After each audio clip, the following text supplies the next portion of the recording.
The All Blacks will face the world champion Springboks this year, in what many consider the biggest rivalry challenge on the international calendar. But one of New Zealand's best players won't be there, not because he's injured or out of form. In fact, Richie Mo'unga is on his way back to New Zealand. He signed a new contract and will once again be playing at home.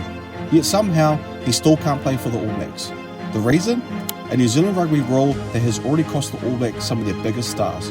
A rule many fans believe is hurting New Zealand Rugby. And perhaps, most surprising of all, a rule New Zealand Rugby could change tomorrow if they wanted to. So if they can change it, why won't they? When New Zealand Rugby announced that Richie Mo'unga would be returning home, the reaction from fans was immediate. For many supporters, it felt like one of the biggest rugby stories of the year. Here was a player who had won multiple Super Rugby titles, played in the Rugby World Cup, and established himself as one of the most successful first fives New Zealand has produced in the professional era. Since leaving for Japan after the 2023 Rugby World Cup, his reputation has grown. Every time the All Blacks struggled to unlock a defence, every time a big test match slipped away, and every time the attack looked short of ideas, supporters inevitably found themselves asking the same question. What if Richie Mo'unga was still here? So when his return was confirmed, many assumed the All Blacks had just received a massive boost, heading towards some of the biggest challenges over the next few seasons. But then came the detail that changed everything. Despite signing with New Zealand Rugby, despite returning to New Zealand, and despite making himself available to play rugby in his country once again, Mo'unga would not be eligible for the All Black selection until October 2026. That announcement stunned many supporters. Suddenly, the excitement surrounding his return was replaced by confusion. The reality became clear very quickly. No July test, no rugby championship at the beginning of the season, and perhaps most significantly, no opportunity to face South Africa during the most anticipated series of the rugby calendar. Fans couldn't understand how a player to be back in New Zealand under contract to NZRU and still unable to represent the national team. To many people, it simply didn't make sense. To understand why this is happening, you have to understand the philosophy behind one of New Zealand Rugby's most important policies. The eligibility rule was created to protect the domestic game. The thinking was simple. If players knew what they would lose access to the All Blacks jersey by moving overseas, they would be more likely to stay in New Zealand. In theory, that would strengthen Super Rugby franchises, strengthen provincial rugby, and create a healthier pathway for future generations of players. For a long time, many believed the policy worked exactly as intended. New Zealand Rugby continued producing elite talent. Super Rugby remained one of the strongest club competitions in the world. The All Blacks dominated international rugby. And from Rugby New Zealand's perspective, the policy became the foundation that helped build the country's success. The challenge is that professional rugby today looks very different from the environment in which those rules were created. 20 years ago, opportunities overseas were nowhere near as attractive as they are now. Today, Japanese clubs can offer life-changing contracts. European teams continue attracting elite players from across the globe. For many professional athletes, these opportunities represent financial security that may never come again. Rugby careers are short. Injuries can happen at any time. Players know they have a limited number of years to maximise their earning potential.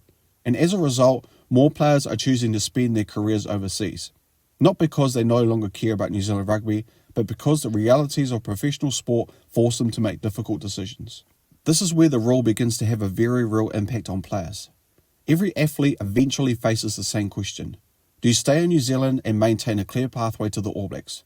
Or do you accept a potentially life-changing contract overseas and risk your international future? For some players, the answer is straightforward. For others, it becomes one of the most difficult decisions of their careers. What often gets overlooked is that many of these players are not leaving because they want to walk away from New Zealand Rugby. They're leaving because professional sport offers a limited window to secure their futures.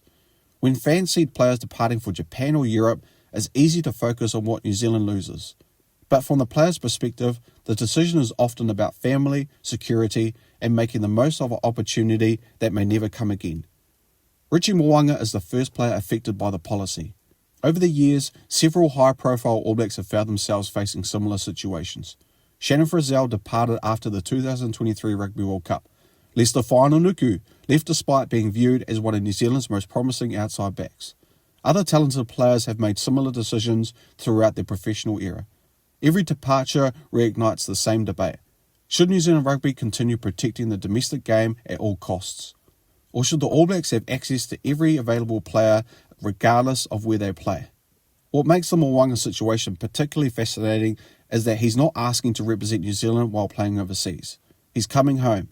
Yet even that isn't enough to make him immediately eligible. For many supporters, this is where the frustration turns into criticism, because the rule isn't being applied to a player who has cut ties with the New Zealand Rugby. It's being applied to a player who is already committed to his future in the system. That's why some fans believe the policy has become too rigid. They look at Mo'unga and see a player who is clearly good enough, clearly available and clearly willing to play. Yet because of an administration process, he could not be selected for some of the biggest matches on the year. Supporters of the rule argue that consistency matters. Critics argue that common sense would matter too. And that's where the debate becomes increasingly difficult to resolve. The controversy becomes even greater when South Africa enters the conversation. These aren't just ordinary test matches. The Springboks are the reigning world champions. They are New Zealand's greatest rivals and one of the most physical teams in the world. Every meeting between the All Blacks and the Springboks carries enormous significance. These games influence rankings, shape narratives, and often provides a glimpse into who might be the team to beat at the next Rugby World Cup. If there is ever a time you want the strongest squad available, it is against South Africa. This is why many supporters continue questioning whether this policy ultimately helps or hurts the national team. What makes the entire situation even more fascinating is that New Zealand Rugby has the power to change it. This isn't World Rugby law. This isn't a global regulation. It is a policy created by New Zealand Rugby alone. They implemented it. They enforced it. And if they choose to, they could alter it. That reality has fueled countless debates among supporters, former players, and rugby commentators. Some believe that changing the rule would be a dangerous mistake that could trigger an exodus of talent overseas. Others believe refusing to adapt could leave the All Blacks at a disadvantage in an increasingly competitive rugby landscape. New Zealand Rugby's concern is understandable.